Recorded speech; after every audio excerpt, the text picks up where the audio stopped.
Carlos Brudas Teves Torres, 22 anos de idade.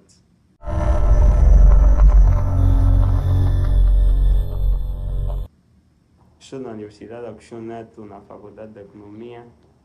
O curso é Economia. Por que a Universidade Agostinho Neto? Por que a Universidade Agostinho Neto? Porque a Universidade Agostinho Neto, entre todas as universidades, ela é famosa por ser a melhor universidade, né? A melhor universidade, aquela que é a mais proeminente e a melhor para aqueles que principalmente gostariam de fazer economia, né? Grandes atores da nossa economia, muitos deles vieram da Faculdade de Economia. Então, diante das opções que eu encontrava, só conseguia me ver em duas, né? Uma terceira opção também, mas um pouco distante, mas era a Universidade Católica e a Universidade Agostinho Neto. Mas entre as duas, preferi a Universidade Agostinho Neto, porque pá, tem o bom nome, né? E também tem a fama de ser um pouquinho mais complicado, então decidi também tentar e ver como é que seria. Já que onde tem o famoso monstro ou demônio, nós temos que ir lá para derrubá-lo, né? Então, por isso é que estamos na Agostinho Neto. Por isso é a melhor também de Angola. Achas que é melhor?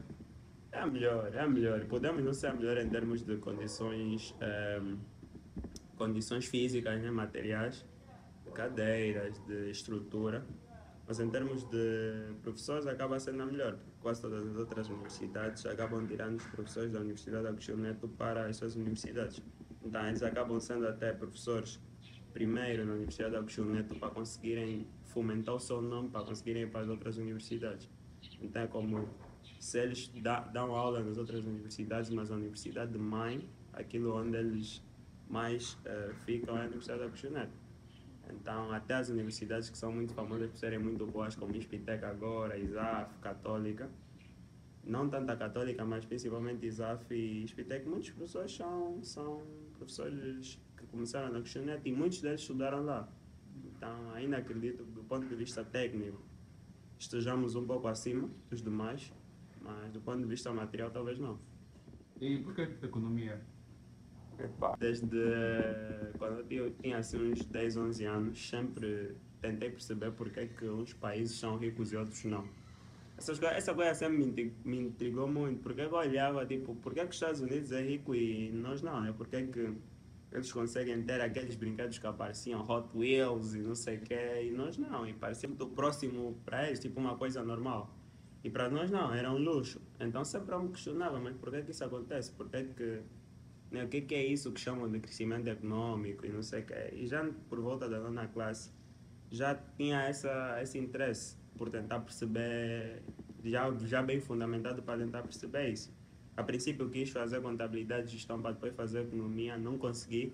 Fiz econômicas jurídicas, mas acabei por fazer economia no ensino superior. E acho que foi a melhor decisão que eu tomei na minha vida, porque nós não vamos conseguir obter claramente a resposta de porquê que alguns países são ricos, outros não.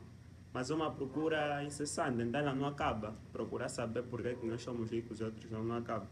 Então essa coisa de tentar perceber a famosa riqueza das nações e perceber como é que tudo funciona, inflação, crescimento econômico, desemprego, é que me trouxe a economia, talvez por conta mesmo da curiosidade, né? Sempre fui alguém que bem curioso para tentar perceber as coisas. E quais foram assim os maiores desafios na inserção no curso? Um dos maiores desafios foi justamente por vir de um curso que é Ciências Econômicas e Jurídicas, mas acaba de econômicas não tem nada. É bolinha para quem quer fazer economia, vai vir muito cru. Eu acho que essa foi uma das grandes dificuldades, né? Eu diria, não tanto para mim, porque eu sempre alguém que gostava de investigar por fora, sempre tentei ler, tentar perceber o que é que acontece. E sempre muito rápido, hábil para conseguir me enquadrar. Mas a primeira grande dificuldade foi justamente essa, né? Encontrar uma diferença muito grande de que aquilo que você aprende como introdução à economia num curso como Econômicas Jurídicas, aquilo que é efetivamente economia na universidade. A primeira dificuldade foi essa. A segunda dificuldade, eu acho que foi uma que eu passei muito rápido, porque eu sempre fui bom com números, Mas o curso é muito fraco em números, então essa também foi uma outra dificuldade. Eu me enquadrei rápido, porque eu logo percebi, não, essa é a minha fraqueza, e fui tudo para lá. Então fui tentar perceber as minhas coisas que eu não aprendi, como matemática, análise matemática, coisas parecidas. Também, principalmente para quem quer fazer, tem que ter conhecimentos de contabilidade, e isso vai dificultar um pouco, né? Fora assim, eu diria que dois grandes desafios. E o último é mesmo o shift, é uma mudança muito grande, radical do ensino médio para o ensino superior. A forma de avaliação, a forma de ensino, a forma com que é observado também a tua própria forma de argumentar nas provas é muito diferente daquilo que você vai aprender no ensino médio. Então acho que esses foram os três grandes que eu consegui passar rápido, mas para quem está vindo de fora, acho que vai ser os desafios bem parecidos, principalmente a inserção, a metodologia das provas. Então, os grandes desafios foram esses, né? Fazer um curso que está um pouco longe daquilo que devia ser, então recuperar muita coisa que você não sabe, recuperar os conhecimentos matemáticos tem que dominar, depois também as questões de contabilidade e por último a metodologia de provas, essas coisas é mesmo completamente diferente. Foi enquadrado no curso. Qual foi assim, ou qual tem sido a maior dificuldade já no curso mesmo? Olha, acho que a maior dificuldade acaba sendo o aparecimento de algumas disciplinas, de algumas cadeiras que são bem relevantes e que se dificultam bastante. Isso é uma característica muito estranha das universidades em Angola. As cadeiras que acabam sendo muito importantes para ti, tu não sentes aquela dificuldade toda do ponto de vista das provas, mas as cadeiras que são marginais ao teu curso são tipo agregadoras, as cadeiras que deviam simplesmente complementar, são as cadeiras que mais podemos usar o termo se fazem de maluco. É estranho isso, eu não sei. É algo que não, na questionário encontrei muito, igual todo mundo reclama. Cadeiras como informática, cadeiras como, sei lá, boas cadeiras que aparecem, vocês se perguntam por quê? História econômica e social da Angola, se perguntam por que, por que isso está acontecendo, se essa devia ser uma cadeira simplesmente marginal o curso. Então essa foi uma das grandes dificuldades, o aparecimento de algumas cadeiras assim que você não espera, você sempre se enquadrar, tem como sempre se enquadrar e perceber aquilo que é a dinâmica do próprio professor. E aí a outra grande dificuldade, acho que acaba sendo um pouquinho para todos mesmo, que é, e nem muito da faculdade, né, mesmo do dia a dia, que é viagens, quase todos viajamos para a universidade, acho que isso é cansativo demais e acaba por reduzir muito o nosso desempenho. E o que é que você mais gosta em economia? É, essa é uma pergunta. Eu gosto gosto de tudo, mas o que eu mais gosto é, diria que é mais algumas questões como questões monetárias, né? Questões monetárias. Eu gosto muito de perceber o poder da moeda numa dada economia, como é que ela influencia, como é que ela é feita, né? Como é que o dinheiro ele, né, é representado. E essas coisas me fascinam muito. Outra coisa também que me fascina, que não me fascinava tanto, mas meio que por uma necessidade de viver em Angola, foi as questões de crescimento econômico. Tentar perceber porque é que os países crescem e outros não, né? São questões assim que acabam por suscitar muito interesse. Também a capacidade que a economia, que eu gosto muito da economia, a capacidade que ela te dá de você pensar de forma holística. Então, você consegue ver, você necessita de ver tudo para você não cometer erros muito básicos, muito simples, sabe? Então, você precisa perceber tudo, pesquisar muito, história, economia, até o próprio comportamento, porque até certo ponto, como diria Mises, né? A economia é a ação do homem né? Na natureza, materialmente. Então, temos que perceber como é que os homens agem. Então, a economia tem esse... Acho que é isso que eu mais gosto, essa capacidade de olhar para tudo e tentar procurar respostas. E como é que você vê a economia aqui em Angola? Economia em Angola, como é que eu vejo? Olha, muito má, para ser sincero. Não falo do ponto de vista prático, falo do ponto de vista de ideias. Do ponto de vista de ideias, a economia em Angola é muito pobre, muito pobre. Muito, muito, muito, muito pobre mesmo. É impressionante. o conjunto de ideias que existem na economia angolana é muito similar, quase todo mundo pensa, tem a mesma visão econômica, vão divergir em questões muito pequenas, muito marginais de uma prática. Então, quase todo mundo aqui observa a economia como se ela não pudesse agir sobre as suas próprias forças. Então, a economia em Angola é observada como uma costela do Estado, tá vendo? Como se o Estado é que fosse o promotor. E isso não é simplesmente uma questão que muita gente acredita que é de algumas pessoas, não. Uma questão geral. Eu tenho observado isso bastante em debates, em, não sei, em outros fóruns, que meio que todo mundo vai convergir dentro de uma ideia, né? Se aqui as ideias não são keynesianas, são de mais socialistas, né? Mais empresas públicas, mais. E então observo do ponto de vista teórico, né? Muito pobre, os economistas em Angola têm uma visão muito idêntica. E do ponto de vista prático, acho que ainda está pior, né? Então, nós vivemos, sei lá, 5 anos de recessão, tivemos crescimento econômico, mas esse crescimento econômico não recupera os níveis dos anos que a Angola estava. Depois tem outras tantas questões, né? Como estamos a combater a inflação, baixa produtividade, industrialização baixa, investimento direto estrangeiro que ninguém faz. Nós estamos com todo mundo a retirar o dinheiro da Angola, né? Sai mais dinheiro do que entra. Então, eu acho que isso também é consequência das ideias, né? Eu acho que é consequência das ideias, porque muitos de nós gostamos de acreditar que as ideias elas não têm muito poder sobre a própria natureza, né? Como se os homens pudessem agir sem ideia, sem serem, não diria ideológicos, mas sem terem um conjunto de ideias. É como se eles fossem autônomos nas suas decisões, de fazer as coisas pelo bem, né? Só que, de boas intenções o inferno está cheio. E não são as boas intenções que vão fazer as coisas correrem bem, mas sim aquilo que é factual, né? Então, eu diria que do prático, no aspecto mais teórico dos economistas, é muito pobre para mim, e do aspecto prático reflete a pobreza que existe no aspecto teórico. E como é que você vê o ensino da economia? Falando já do ponto de vista geral, não só da faculdade de economia, porque sei que tens contato com estudantes de outras faculdades, de outras universidades. Como é que vejo o ensino da economia propriamente dito? Por acaso acho muito pobre também.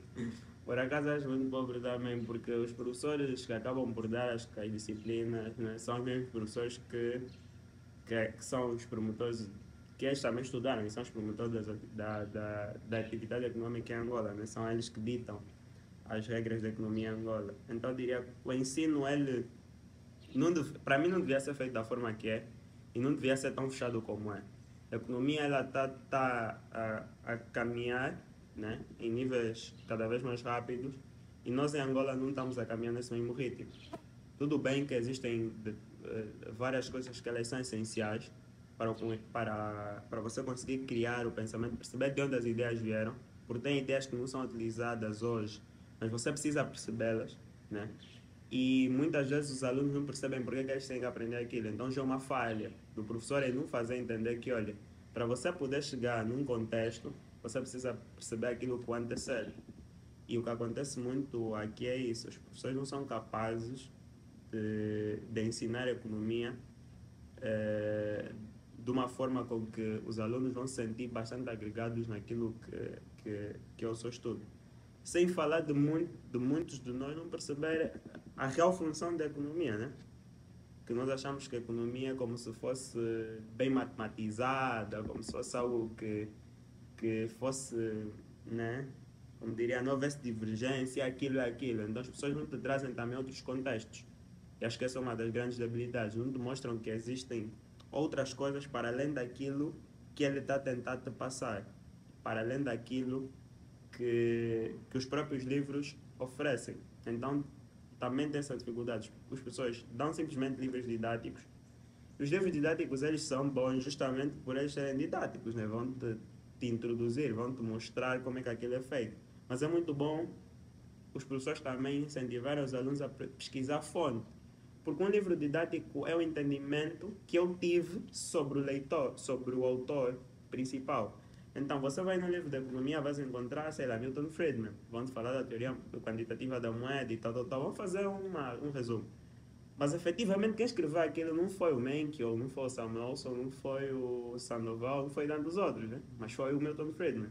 Então, que tal o professor incentivar os alunos a lerem Milton Friedman também? Enquanto estão a tentar perceber a teoria quantitativa da moeda, leiam Milton Friedman, né? Leiam, podem ler o próprio Keynes. Outras faculdades fazem isso, principalmente no Brasil, por exemplo. Tudo bem que o Brasil também é infectado de bastantes ideias, onde mandar ler Marx, não sei o que, tanto que Marx nem tem relevância tanto do ponto de vista econômico, né? Mas ainda assim é bom porque vai fazer o que? Vai fazer com que você leia quem está efetivamente a criar aquela ideia, não simplesmente já está diluído, tá vendo? E se fosse ministro da Economia por um dia? Por um dia não, mas se fosse ministro da Economia durante um tempo, o que faria? Quais seriam as suas primeiras medidas? Cortar gastos. Uma das primeiras coisas seria cortar gastos. Diminuir o funcionamento público. Governo, principalmente. Não tanto as questões administrativas, porque é um pouquinho mais complicado, mas as questões do governo. Reduziria os ministérios a muitíssimos, muito pouco. Acho que não tem ministérios que não servem para nada. Juventude, mulher, direitos humanos, blá, blá, esses são os ministérios. Não servem para nada, efetivamente. É gasto de dinheiro.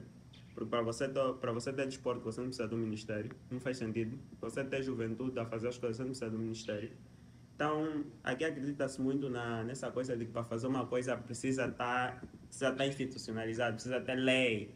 Então, nós somos muito daqueles que acreditam que a lei é suprema, né? Acho que esse é um dos vícios que também os economistas pegaram dos homens de direito. Ou tem uma determinada implicância com os homens de direito aqui mais prontos, né? Pegaram muito dessa visão de que as coisas precisam estar na lei para serem feitas. Não, no esporte não precisa estar na lei para ser feito. Só precisa de que haja, sei lá, como o Ministério da Educação e outros ministérios e outras coisas pudessem fazer. Então eu diria que cortar gastos, cortar ministérios, fazer o máximo de criar condições da verdadeira existência de propriedade em Angola. As questões de propriedade em Angola são bastante marginais, as pessoas não são donas das suas propriedades, isso é uma dificuldade enorme.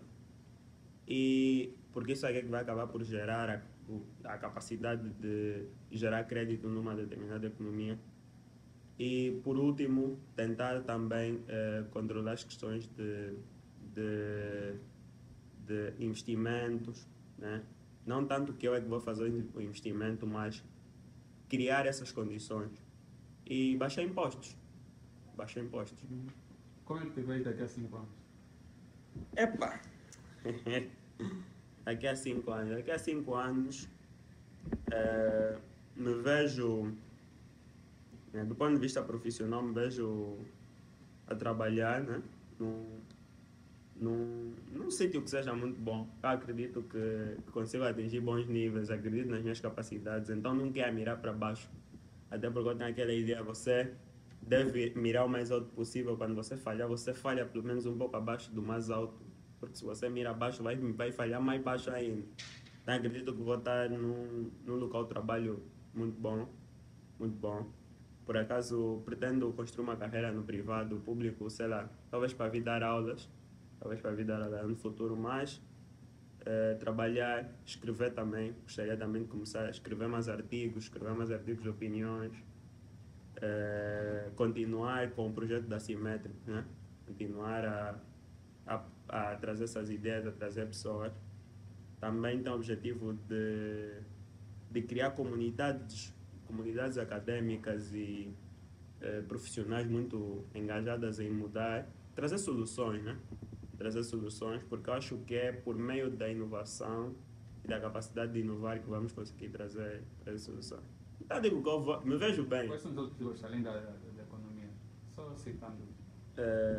Leitura, desporto, não tanto de jogar, né, mas de ver, desporto, jogar também, PlayStation. Mas o quê? Olha, editar um pouco às vezes, fotos dessas coisas. Eu diria que assim são assim os gostos. E assistir também, né? Ver séries. Gosto muito de ver séries também. 4 sugestões de livros, 2 do teu curso e 2 assim, literatura. duas do meu curso. Como é mesmo para as pessoas começarem, não vou dar sugestões, vou dar uma mais básica, uma mais avançada. Leiam as 6 lições de Mises. Ludwig von Mises e duas básicas, né? E leiam a economia básica de Thomas Sowell. Thomas Sowell. Se depois disso você continuar a não perceber a economia e achar que a economia é do Estado, retira-se e vai fazer outra coisa, por favor. E outros 2 livros que eu gostaria muito de sugerir: Crime e Castigo, Fyodor Dostoiévski. Vai te fazer perceber que o teu pensamento de herói é simplesmente uma ideia abstrata da tua cabeça que vai te levar numa situação muito caricata. Temos muitas questões hoje de pessoas que acham que conseguem transformar o mundo porque são muito superiores aos outros. Não acredito que nós sejamos muito superiores a ninguém. E um outro livro muito bom, Conflito de Visões, de Thomas Sowell. Leiam também Conflito de Visões de Thomas Sowell. O que representa o liberalismo para ti? É, olha, o liberalismo para mim representa, do ponto de vista econômico, né? Porque eu digo que, do ponto de vista de posição política, eu sou mais um conservador e menos um. Porque muita gente vai ler, não, liberal, então ele é liberal em tudo, né? Eu gosto muito da posição conservadora, porque a posição conservadora ela vê a economia como liberal, ao mesmo tempo que vê, né, as questões de costumes e moral, com algumas certas ressalvas, né? Prudência e tal. Então eu vejo que liberalismo econômico, para mim, é simplesmente aquilo que vai conseguir trazer prosperidade em Angola, como trouxe prosperidade em tantos outros povos. Nós precisamos começar a perceber que o liberalismo é uma filosofia de que tu, como ser humano, és o único capaz de mudar a tua própria realidade. Então, a realidade, ela existe para ti e como ela existe para ti, tu és o único capaz de mudar ela. As coisas externas a ti, elas são simplesmente complementares. Elas nunca são as coisas que são efetivas para mudar a realidade.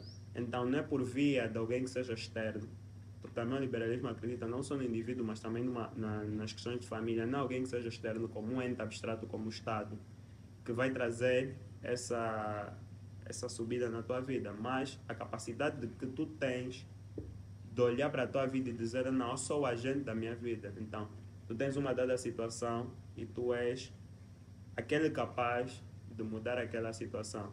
Então, estás a ver que sei lá, na tua porta ou no teu bairro, nunca tem luz numa rua, tu podes se juntar aos moradores da tua rua e pôr aquela luz, porque aquilo afeta-te diretamente. O Estado é um ente bastante abstrato, muito, muito abstrato. Então, o liberalismo para mim representa aquilo que vai trazer a prosperidade em Angola e que já trouxe ao redor do mundo todo, né? Se nós olharmos os países que são mais ricos, mais prósperos, são todos países que os índices de liberdade econômica, de liberdade política, de liberdade de consciência, da liberdade de expressão são mais altos. Quanto mais livre tu fores nesses aspectos que eu mencionei, maior tenderá a ser o nível de vida daqueles países. E assim, para fechar, se hoje fosse o teu último dia, quais seriam as tuas últimas palavras? Mas as minhas últimas palavras amem e tenham esperança, porque são as únicas duas coisas que fazem sentido nessa vida. Olha,